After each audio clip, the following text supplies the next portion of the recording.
LHV के air spring गाड़ियों में हमारा ये फीवा डिवाइस लगा हुआ है। जो फीवा डिवाइस आप देख रहे हैं फीवा बॉक्स है, जो कि दोनों ये डायगोनली लगा रहता है। एक यहाँ पे है, एक डायगोनली उस साइड रहेगा।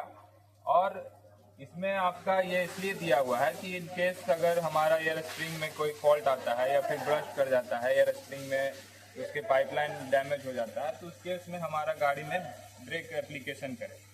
तो उसके लिए ये है कि हमारा मान लेते हैं कि इन रूट में ये बेलो फट गया या फिर पाइपलाइन में जल गया, कभी कभी माल फंक्शनिंग भी करता है।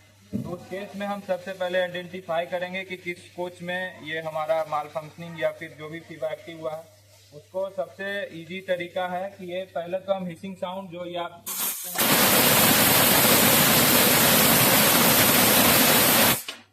इस तरह का आपको हिसिंग साउंड सुनने को मिलेगा जो सडन ब्रेक एप्लीकेशन का है।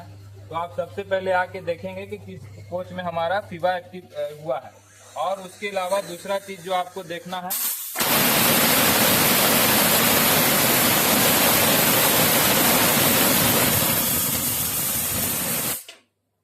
ये इंडिकेटर देखे आपने अभी कि ये रेड हो जाएगा तो फीवा हमारा किस कोच में एक्टिव है। एक तो पहला चीज की हिसिंग साउंड से सुनना है, दूसरा हम इस इंडिकेटर को देखेंगे कि रेड है कि नहीं। अगर मान लेते हैं हिसिंग साउंड आ रहा है और ये ग्रीन है तो वो फीवा एक्टिव नहीं है। इसके अलावा हमारा एक यहाँ आप देख सकते हैं FHDS के लिए सोलेनॉइड वाल्व लगा हुआ है, जो इन केस अगर हमारे कोच में फायर लगती है तो ये भी सडन ब्रेक एप्लीकेशन करता है। तो इस केस में भी आपको हिसिंग साउंड मिलेगा। बंद कर दिया गया।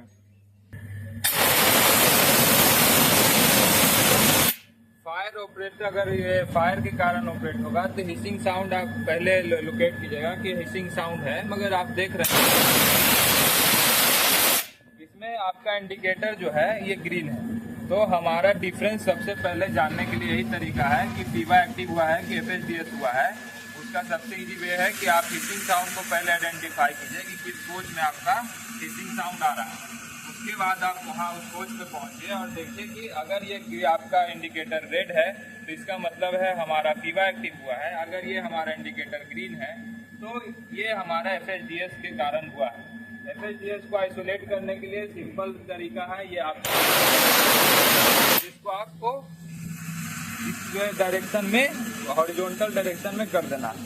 वही आपका अगर फीवा एक्टिव होता है तो सबसे पहले हम ये जान लेंगे कि हमारा फीवा किस कारण से एक्टिव हुआ है। अगर ब्रस्ट के कारण हुआ है तो हम सीधे BP को, जो यहाँ पे आपका आइसोलेटिंग कॉम दिख रहा है, इसको आइसोलेट करेंगे और गाड़ी को 60 kmph पे ले जाएंगे। अगर मान लेते हैं माल फंक्शनिंग के कारण हुआ है तो सबसे पहले हम BP को